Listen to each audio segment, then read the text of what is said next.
Palestra do Projeto Cultural O Sonho e o Cofrinho. Livro ilustrado infantil. Coleção Minhas Histórias Favoritas. Dos personagens infantis Kobe, Ciruli e Yafi. Escrito por Rabino Michel Atias. Realizado pelo intermédio da Lei Rouanet de Incentivo à Cultura. Patrocinado por Banco Daicoval, Banco Rendimento, Parnassá. Apoio Instituto Vicky e Joseph Safra. Rosenthal e Sarfates Meta Advogados. Palestra do escritor Rabino Michel Atias, criador da coleção Histórias Maravilhosas em Quadrinhos e da coleção de livros ilustrados Educando para Amar.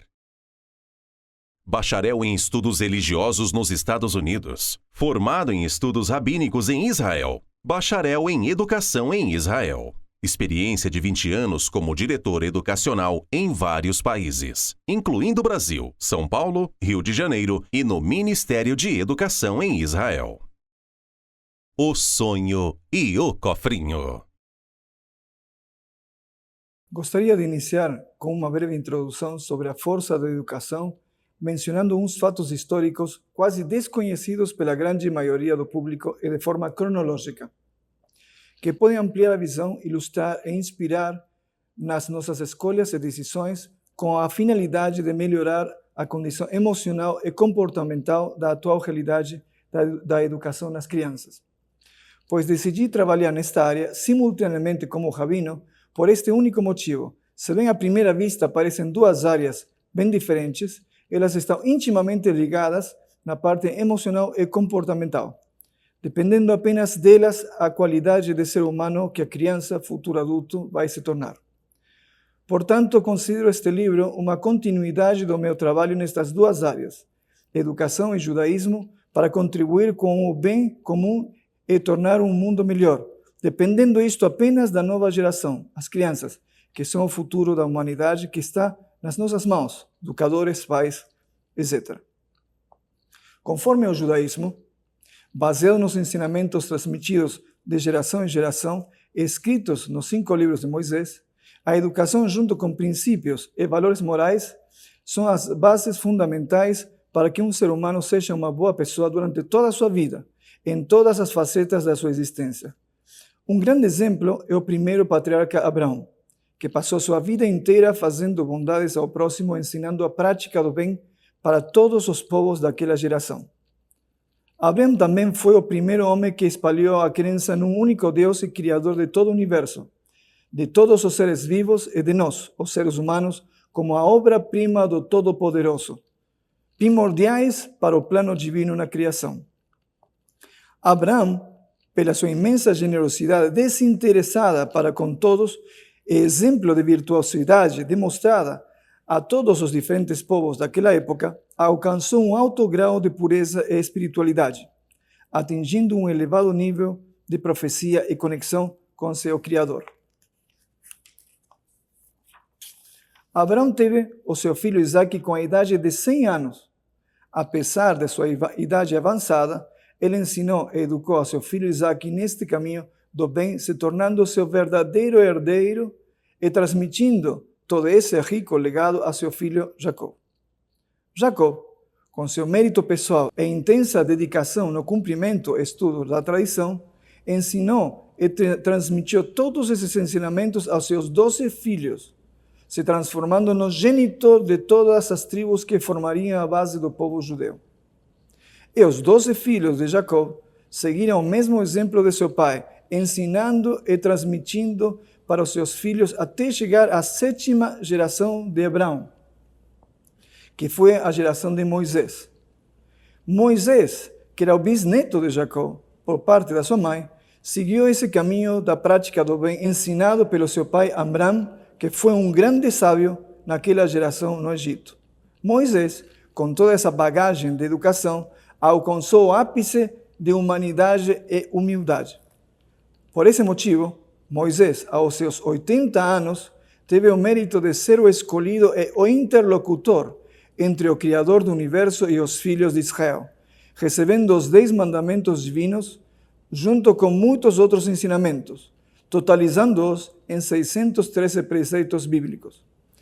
Esses fatos históricos de mais de 400 anos, desde Abraão até os 80 anos de Moisés, com o recebimento dos 10 mandamentos, são uma prova irrefutável sobre a importância da educação com princípios e valores morais que devem ser ensinados e transmitidos constantemente, porém, da forma correta, para que possam ser enraizados e eternizados através do tempo.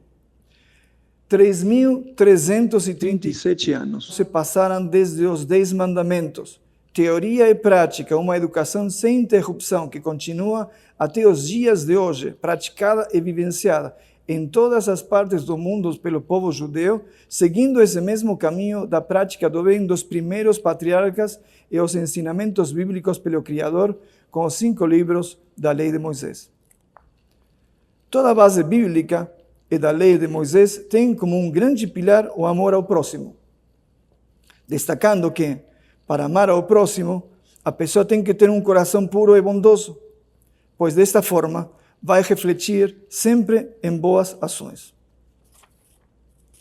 Visando alcançar e conquistar um coração puro e bondoso, é de suma importância colocar na prática do dia a dia a nossa humanidade, nossa vontade e mente, coração e ação direcionados com ações e sentimentos de generosidade, compaixão, humildade, misericórdia e empatia, entre outros, para plantar as boas sementes dentro de nosso ser, garantindo assim belos frutos no futuro.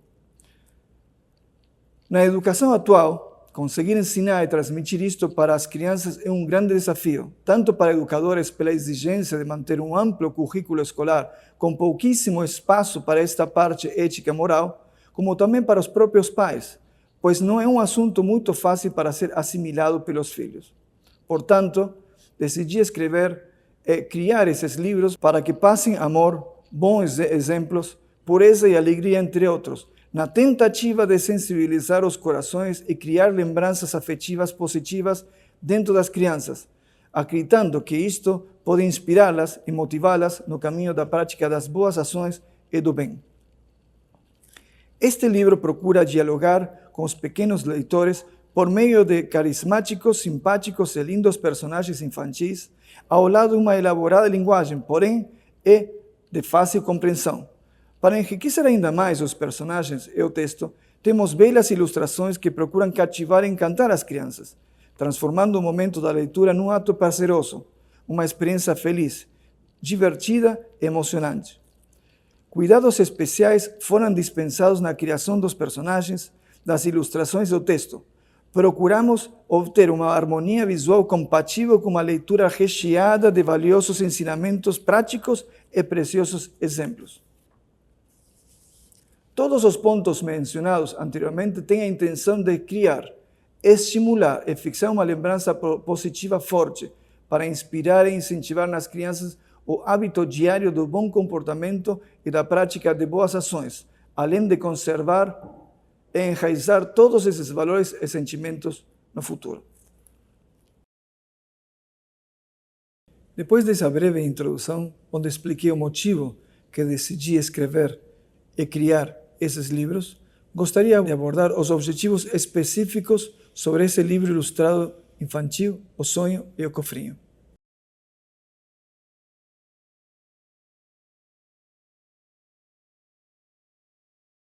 Este livro, O Sonho e o Cofrinho, que a gente, através dele, queremos transmitir e ensinar às crianças sobre a caridade. Uma das coisas muito importantes, sempre em todo tipo de estudo, temos que saber de onde a gente aprende as coisas. Qual que é a fonte? Nós, como adultos, podemos saber que se a gente pegar um livro, por exemplo, de medicina, se pegamos um livro escrito de um professor X, que se formou em tal local e teve tanta experiência, certamente que é diferente do que um que se formou em, por exemplo, Harvard, ou Oxford, ou Columbia, ou Stanford, essas grandes universidades, e que tem prêmio Nobel e assim por diante. Sem dúvida que, pegando um livro aqui e outro livro aqui, a diferença vai ser muito grande. Nosso livro de referência, de fato, é o Antigo Testamento, que seguimos rigorosamente os ensinamentos. Nós não modificamos absolutamente nada, cuidamos e guardamos. Então, vamos ver dentro do Antigo Testamento o que fala sobre este assunto. Então, encontramos aqui no Deuteronômio, mencionado no capítulo 15, entre os versículos 7 e 8, e fala o seguinte: quando vai acontecer que vai ter um pobre entre teus irmãos, em alguma das cidades, você tem que saber que não vai endurecer o teu coração e não vai fechar a tua mão. Ao contrário, você tem que abrir a tua mão e vai dar todo aquilo que ele precisa.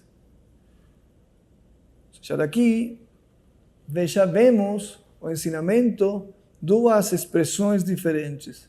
Uma que está falando sobre a ação de não fechar a mão, não quer dar, e a outra é uma coisa da própria coração. Mas a primeira que menciona sobre o coração, não vai, como se fosse endurecer teu coração e não vai fechar a tua mão. Ou seja, a primeira coisa, a pessoa precisa não, eu não quero. A primeira coisa que ele fala, não vou dar, não quero, não me pede. Uma coisa impressionante, né? Então, o Criador do Universo, sabendo a natureza, nossa natureza, já fala, não, isso que você vai sentir, não impede. Segunda coisa, a mão que está fechando, as duas coisas você tem que modificar. E vai dar não só, vai dar tudo aquilo que ele precisa. Então, por isso, uma grande coisa é fazer que, se ele não tem trabalho, procurar que ele tenha um trabalho. Ou seja, mesmo, não é dando dinheiro simplesmente. É facilitando possibilidade. Você tem a possibilidade, direciona para um curso. Você tem como ajudar. Então, é um primo, ou seja, próximo. Tenta ajudar ou direcionar. Ou, de repente, a pessoa simplesmente precisa uma orientação. Não simplesmente, aqui estão casos de realmente de necessidade 100%. É nesse caso, mas se tem essa necessidade, então uma pessoa está com dificuldade de pagar as contas, muito triste, infelizmente, nessa época tem muita gente assim. E às vezes não sabe o que mais fazer. Então às vezes a pessoa tem que falar, olha, faz esse curso, é de graça. Tal lugar é muito bom, faz isso, você um pouquinho de tempo já vai conseguir trabalho. A melhor ação que você tem é, se vem no imediato tem que ajudar, mas o outro maior é quando ele possa se levantar e ele se sustentar. A primeira das coisas é, se acontece um problema desse tipo, você tem que saber que o melhor que você tem para fazer é tentar que a pessoa possa ficar de pé sozinha. Ajudar ela para direcionar. Isso é uma grande bondade. Mas primeiro, inicialmente, não te doa no coração, em outras palavras. Não doa no teu coração e não fecha a tua mão. Lá em cima estão olhando. Não existe nada oculto, isso é um princípio grande judaico, né? Já que nós todos fazemos parte de um plano. Outro dia vi um documentário falando que 4 gramas do DNA pode incluir todo o conhecimento humano. Toda a informação em 4 gramas do DNA humano. Todo conhecimento dentro de 4 gramas do DNA falado por super especialistas. Uma coisa absurda, né?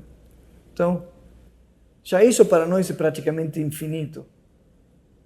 E ainda 4 gramas do DNA, como se guarda essa informação, mais absurdo, é impressionante também como essa informação se grava dentro do nosso. Nesse plano, então, vemos que uma coisa... Então, se isso grava a informação, o Criador do Universo, nada se escapa, está tudo revelado para ele.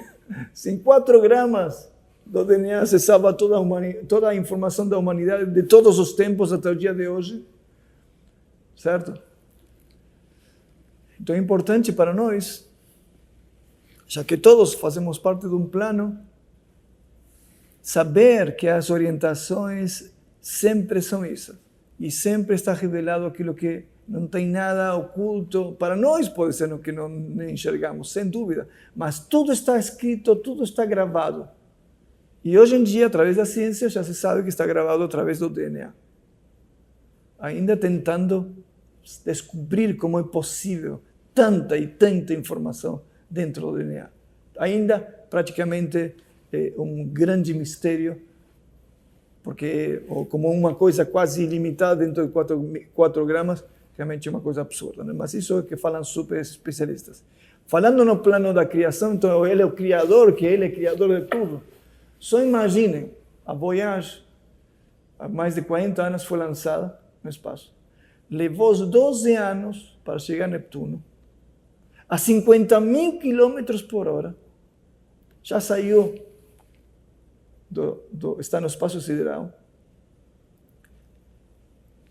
E se vemos a plenitude do espaço, do universo, para nós é super infinito. As distâncias, os tamanhos, as coisas, é uma coisa que a gente se torna menos do que um grão de areia, mas infinitamente menos. Porém, esse que somos nós, absolutamente nada dentro de todo esse universo impressionante, nós somos a obra-prima do Criador. Ele quis a gente criar para a gente ter uma alma e ter neste mundo esses conflitos para que a gente supere esses conflitos, e os conflitos todos são dentro do nosso coração. Todos eles, de toda a humanidade, de todos os tempos, o nosso coração.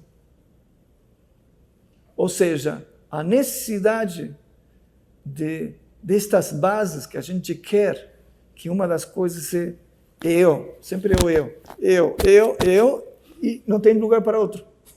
Sou tanto eu que não tem mais lugar. Por isso se fala que uma das características mais grandiosas de fato posso afirmar, mais grandiosa de todas, a humildade. E falado justamente que Moisés, ele conseguiu ser o escolhido porque foi o homem mais humilde da face da terra. Não foi falado que era o mais gênio, inteligente da face da terra. Era claro que era inteligente, mas o fator humano, ele tinha refinado a sua parte emocional, mas tanto, que ele sentia absolutamente nada. Pureza absoluta, sem nenhum tipo de ego, pureza ao máximo. Esse fator que praticamente a pessoa se sente nada, de nada, mas no bom sentido, não que não sou nada e não vou fazer mais nada e aí acabou. Não, no bom sentido. Eu sou nada e claro que vou fazer o certo. No bom sentido. Né? Então, esse sentimento, essa bondade que a gente também tem que passar para que a criança, de uma forma natural, o sonho ecofrio, que seria este livro, o objetivo é transmitir a bondade, e essa humildade está junto. Porque quanto mais pureza, mais humildade, e quanto mais humildade, mais faz coisas boas e saem com facilidade. Então, por isso, vemos então aqui esse versículo mencionado como o Criador do universo entende sua criação e sua obra-prima. Senão, para entender mais, Moisés foi um escritor, foi um secretário melhor. Ele, o Criador, falava e ele escrevia letra por letra, palavra por palavra. Prova é que nunca se encontrou nenhuma falha do Antigo Testamento. Só imaginem, 3.337 anos atrás e nunca encontramos nenhum erro. Extremamente lógico, onde não existia direitos humanos, nem absolutamente nada. nem de animais. Na própria Bíblia fala que não pode maltratar animais. 3.337 anos. Não ia imaginar uma lei especial para não maltratar animais. E assim por diante, infinidades de leis. Então, e foi mencionado justamente que o fator de humildade é o mais importante para que depois todas as boas ações saiam com naturalidade e com bondade.